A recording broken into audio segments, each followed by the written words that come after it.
Good morning, everybody. Welcome to OP Radio number 7. Very cool episode we have planned for you today. Today, we are going to be delving into the mind of a true artiste. I'm very excited about it. The guest today is, well, I'm going to let the guests introduce themselves. Imran, do you want to let the people know who you are? Yo, what's up? Hey everyone, my name is Imran, or JVMI. I am the artist and creator of Motorheadz and also an engineer over at OP Labs. So yeah, I'm super excited to be on this episode to talk a little bit about Motorheadz and everything that we've got going on and just share my story. Yes, and we couldn't be happier to have you. Okay, so let's set the stage a little bit, Imran. Maybe for people who don't know what Motorheadz are, if you're on Twitter at all, you may have seen these motorcycle helmet PFPs. That is the Motorheadz project, and Imran is the creator. And Imran, I want to know about the inspiration for this project. How did this project come to be? Sure, yeah. Initially, before I even started like drawing any Motorheads or anything like that, I just knew that I wanted to create an NFT collection on Optimism, obviously because we're very involved in the ecosystem already. And I thought like the logical next step would be to share my art in the ecosystem. So basically, the inspiration for Motorhead specifically was around a lot of my musical interests and just things that I was into during the time that I was kind of creating. So one really strong motivating image basically that kind of started the whole thing was one of Frank Ocean's, who's like one of my favorite artists, his magazine cover right around when Blonde was coming around. It was like, I remember when the album came around, that specific motorcycle helmet image was like so cool to me. So it basically, I drew like one Motorhead and I was trying to get into like pixel art style at the time. It was my first project kind of delving into that artistic style. So I basically tried to draw like a pixelated version of Frank Ocean's motorcycle helmet. And then once I drew one, I just kind of kept going and then it organically turned into the collection that you guys see. Very interesting. I love hearing how artists get inspiration and where it starts from. It's interesting how it can sort of start from this very small idea and then, it expanded into this whole collection. But originally it sort of started with this one image of Frank Ocean. Yeah, exactly. Well, so I read the blog post you wrote. You wrote a great blog post kind of going into that inspiration. And there's a Frank Ocean, I think it's a mixtape called Nostalgia Ultra. So that's interesting. Yep. I think he's heavy into the nostalgia vibes. Yeah, definitely. I think like if I were to be like the best artist in my brain, it would be like visually being able to convey what Frank Ocean does with music, where there are a lot of nostalgic vibes in his songs. And Nostalgia Ultra specifically is like kind of a mixtape that he remixed or like remade a lot of older songs. So like he remade like Hotel California by the Eagles on there and like kind of did his own touch. So that kind of like creative space is super cool to me where you kind of take things that are familiar in people's past and like nostalgia definitely hits like one of the craziest emotions I feel, at least for me personally. So when you get to reimagine things like that, it's really where I'm interested in creating nowadays. Yeah. Real quick, what's your favorite Frank Ocean song all time? Favorite Frank Ocean song all time? Probably Lost on Channel Orange. Yeah. Okay. Yeah. I was playing that a lot. I kind of went back and revisited Frank Ocean when you dropped this collection because you got me thinking about him again. And I think my favorite all time's got to be Swim Good from that Nostalgia Ultra mixtape. It's a good one. Yeah. At one point, I could even play it on the piano, but that's impressive. Yeah. I don't think I can do it anymore. Maybe I should try and relearn. Okay, so awesome. And you mentioned in that blog post, you say a few interesting things, one of which is nostalgia is my favorite feeling. And I find that interesting because isn't nostalgia like, I don't know about for you, but for me, it's like a little melancholic, like maybe a little bit sad. Yeah. Yeah. I think it definitely has like a hint of melancholy in there, but like, I feel like I like that part of it too, you know? It's not like just because it's not all happy doesn't mean it's not a good feeling. Absolutely. I mean, if I'm being honest, like my absolute favorite songs are very sad. In fact, I can't meet a song that's sad enough. The sadder, the better for me. I don't know what that says about me, but we're optimistic over here, but we also like the balance. Yeah, you got to balance it out. We like ourselves a little melancholy as well. Yeah. So Imran, you made this amazing NFT collection. I wonder, Before we kind of get into that process of how it was, kind of the nitty gritty about creating an NFT collection, I want to talk just a little bit about art and its importance to you. Like, how long have you been an artist for? I've been like definitely drawing and like super interested in art for like as long as I can remember. I've met like some of my best friends through like creating art and like doing things like that. Like my one of my best friends, I met him in like third grade when both of us didn't want to go to recess and we were just drawing comic book like figures in class. So I've been like an artist for as long as I can remember. It's definitely been like the biggest inspiration of mine, and like I think like a lot of it comes from like people that I kind of grew up around me. Like my dad is not a professional artist, but he's always been like doing a lot of painting stuff at home, and I think I got to like experience that growing up, and it just kind of got passed down maybe, and it's really my ultimate form of self-expression. Yeah, I'm curious what comic books you guys were reading and Oh, maybe Spider-Man. nice. Okay, yeah. I was an X-Man stan myself. X-Men Maxi. Awesome. Yeah, I'd love talking about this stuff because I also, have been involved with art and creative endeavors in the past, and it's always interesting to talk with someone else about their history and their experience with it. So, getting back to this collection and this blog post that you released along with it, another interesting quote that you said is the vibe is the only thing that really matters. Mhm. Can you explain what you mean by that? Yeah, so that's actually not something that I came up with. Previously, before I worked at OP Labs, I worked at another NFT like studio basically where I wasn't creating projects myself, but I was around a lot of projects and I was doing a lot of the technical work for different artists and different projects during like that upcycle of like 2020. And I was like witnessing so many like different projects kind of just like having like monumental success. And my like mentor and boss at that time, I like would ask him like, why are these things like taking off? Like, it doesn't make sense to me a lot of the time because like some art is like really, really cool and like intricate, but those collections don't, that doesn't necessarily mean that like that's what people want. Right. And I told my former boss that like, I want to make a collection one day and like, what should I be focusing on? And like, what do you think like is like the magic ingredient there, right? And he was like, the vibe is really the only thing that matters. It doesn't matter about like utility or like any of this stuff because a lot of that is kind of organic over time. And like, I feel like a lot of collections that like preach a lot of big things early on when like the mint is happening just to get people excited are not necessarily being true to like what is actually happening during the time. And I think the only thing that people really gravitate to is just the vibe of like what you're doing because there are so many collections out there and there are a lot of NFT collectors that like really go deep into each collection and really like try to understand what's going on. But if you don't have like a good 5 second vibe check, then you're already dead. So that's like the thing that I like focusing on the most because when I look at NFT collections, I don't necessarily go super deep into them either.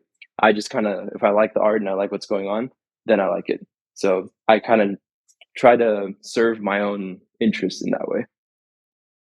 Yeah, I like that a lot. And it's probably just because I have sort of a similar approach to art. I think it sort of speaks for itself, right? And if you see a visual and you like it, that's enough for me. It's its own explanation, right? Definitely. Yeah. People are always asking me about some of my many bad tattoos, and I just like the way it look. Exactly. There's not a lot of meaning behind it. Exactly. That's exactly how NFTs should be. It's like a bad tattoo. There you go. Maybe I'll get a Motorheadz tattoo soon. I think that'd be good. So I think you nailed the vibes of just trying to, create this cool, vibey piece of aesthetics. I think you nailed it on the head. I think that really gets conveyed in these different motorcycle helmets. So good job. Thanks. Yeah, glad to hear that. Okay, I've got a bit of a curveball for you, Imran. I've got here written down, what does vroom mean to you? Well, I'll say this. I think like we can kind of go into the vibes of it as well. And I think room can mean it doesn't matter what room means to me, it's what it means to each person. It's like a secret handshake, I guess, verbally. And that's all I need to say. Interesting. Okay, maybe a little bit of insider baseball. Do you want to know what vroom means to me? Yeah, that was the next question. It just means like let's go, I guess. It means like yeah. It means like hell yeah. I like it. Vroom. Yeah, it's also just fun to say. So I'm super curious. You were already an artist, and that's sort of like a lifelong process. You're always improving and getting better. But had you had any experience creating an NFT collection prior to Motorheads? Yeah, yeah. I mean, I think like the art is one thing, but then the other half of it is like the technical side. So I'd had like secondhand experience, not creating collections necessarily, but definitely creating like websites for NFT projects. And then the collection part of it, like the generative like algorithm in order to like have all the layers and like kind of run a script that spits out however many NFTs that you want. That was a Python program that I coded, but I actually have a Node script as well, and it's basically just like it's like a hacky thing that I put together. Definitely like some coding experience is needed, but I'm sure that there are a lot of like tools online nowadays that people can probably use for like artists that I don't have necessarily have the technical abilities. I was seeing something that I forgot the name of, but like this thing that I coded is kind of a service now. So it's pretty cool to see that like more people will be able to create collections just like this. Nice.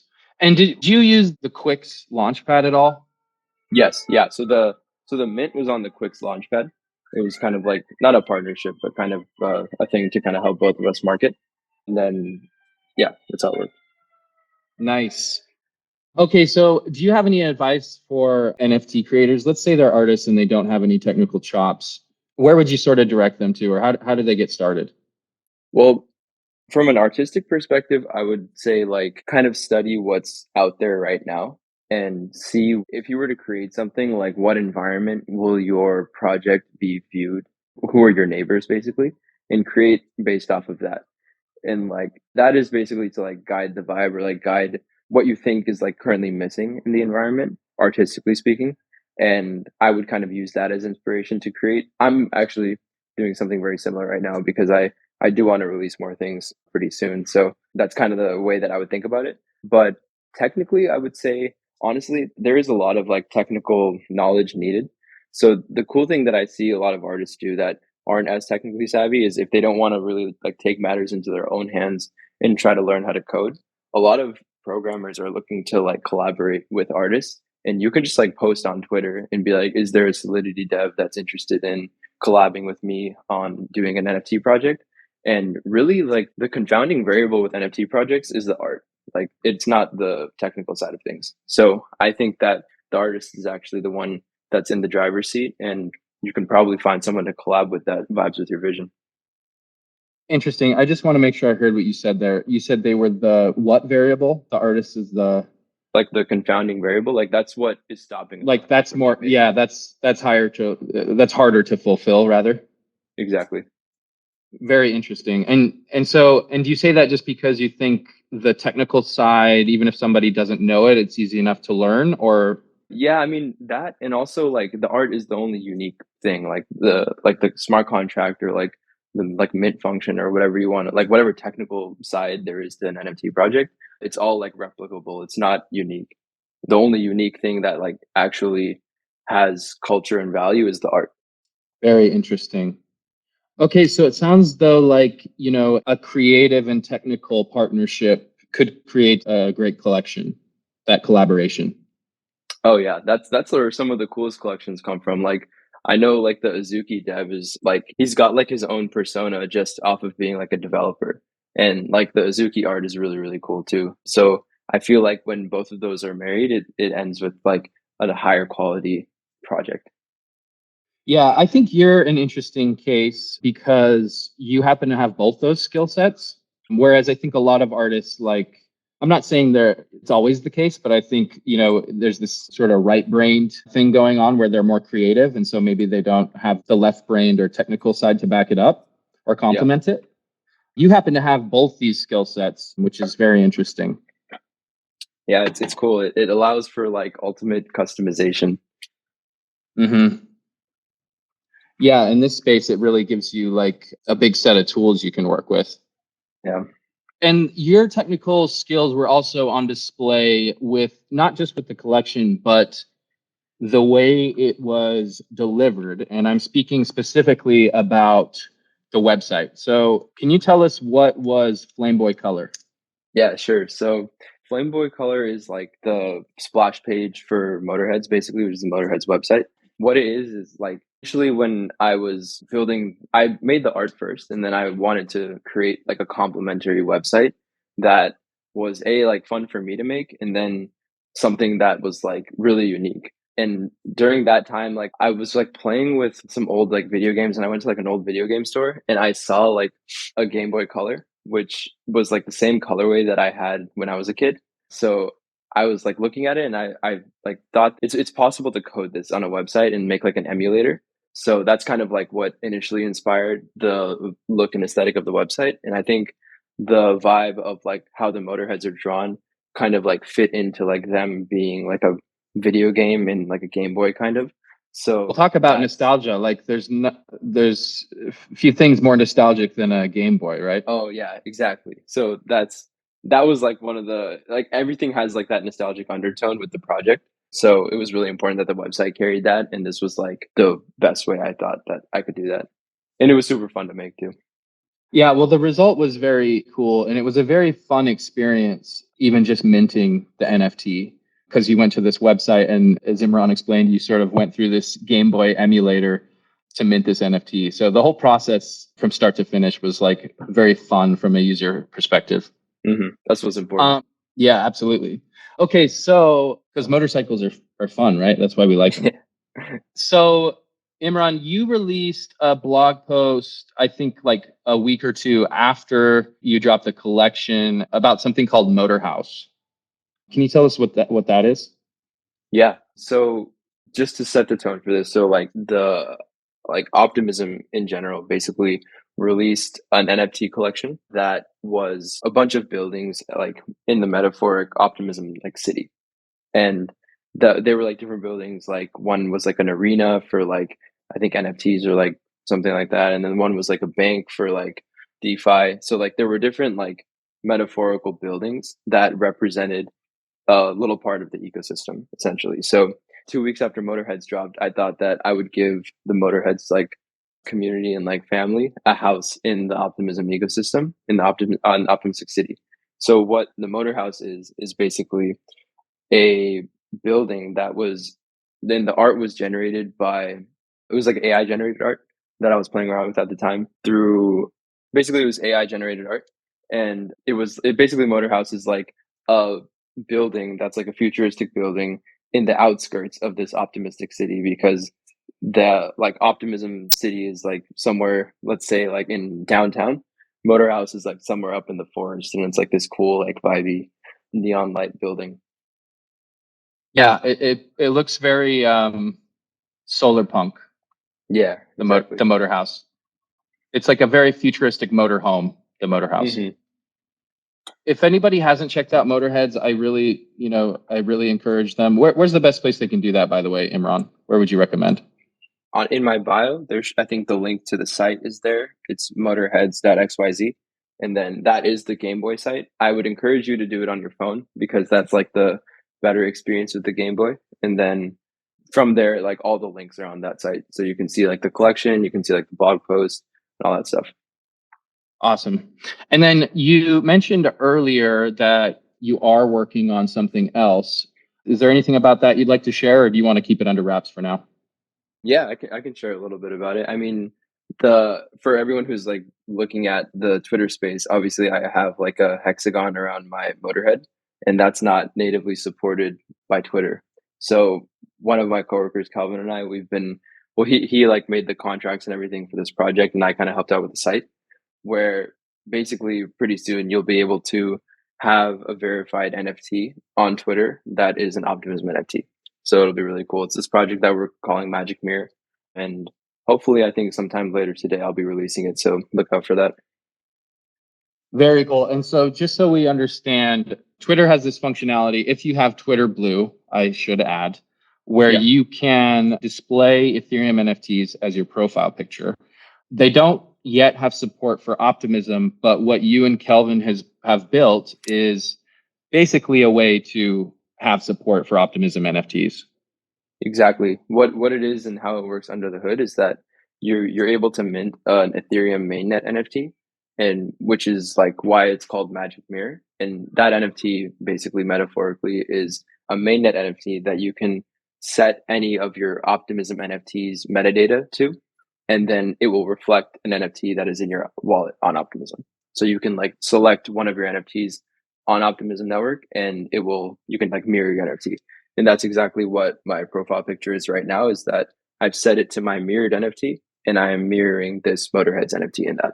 Interesting. I love that creative workaround. So essentially, because you're working with how Twitter has it set up, which is it has to be an Ethereum L1 NFT.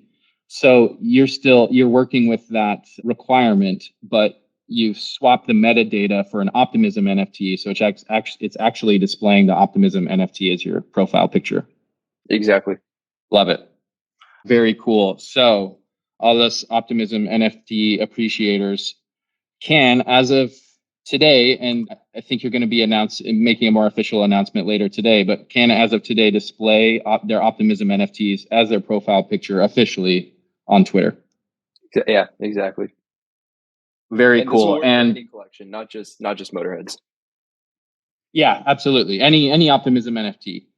I want to direct people, as I said, I think Imran and Kelvin are going to be making an announcement later today. But if people want to check it out, here's a little bit of alpha that you get for joining OP Radio with us today. If you go to mirror.opfp.art, the website is already up and live, and you can do it right now. Yep. Awesome. And stay tuned for more on that later, right, Imran? Yeah, exactly. We'll be posting updates on Twitter and everything. So yeah, so if you want, you can follow Imran's Twitter. I think we'll also be amplifying it from the Optimism FND Twitter later today. And I believe you have a blog post that's going to be published about the whole thing as well, right? Yeah, exactly. I'll be posting blog posts kind of explaining and setting the tone for like what the project is. And then Kelvin and I will tweet about how to use it. Awesome. Well, that's super exciting. We can officially have our Motorheadz PFPs or any other Optimism NFT as a PFP on Twitter. Exactly. Yeah. And I'm really hoping that this like kind of drives and helps the Optimism NFT ecosystem move a little bit more forward, especially like I feel like a lot of things like nowadays, especially NFTs and Optimism, a lot of them are like profile pictures. So this will like kind of cement us on Twitter as like a legitimate or more legitimate community where we have verified NFTs too. Yeah, absolutely. Okay, and then besides Magic Mirror, is there anything else you're working on? You seem to be a very busy guy. I would be surprised if you didn't have another side hustle. Anything else you want to share? There are a few things that are not finalized or anything. I'm kind of experimenting. I'm like in the studio, you could say right now, like trying to think about what the next project that I want to commit to is. Because you're in the lab with a pen and a pad. Yeah, exactly. I'm in the motor house right now. So yeah, after Mirror drops, that's like kind of what's been occupying my free time. But after that is finished, then definitely look out for some things to come. I'll definitely be posting updates on Twitter and stuff like that. I drew like a Lamborghini that kind of matched like it was like a 1980s Lambo that kind of matched with the Motorheadz aesthetic. I have a few like illustrations of cars that I'm working on right now. So that may turn into something, it may not. I'm kind of just like drawing random things and trying to gather inspiration to commit to a project right now. Okay, so I'm going to hold you to it, Imran. It sounds like we're all getting Lambos. Hopefully. Awesome, man. Well, unless you have anything else to add, Imran, I think we're kind of winding down here. Anything else you want to tell the people before we go? Nothing other than, thank you for everyone who has been involved with Motorheadz. It's been like a super cool experience for me to like release a collection out there and have it be well received. So thank you for that, and hopefully good things to come. Awesome. Well, thanks so much for joining us today, Imran. Really enjoyed the conversation, and thanks everybody for tuning in. Hope you have a great rest of your day, and we'll see you on the internet.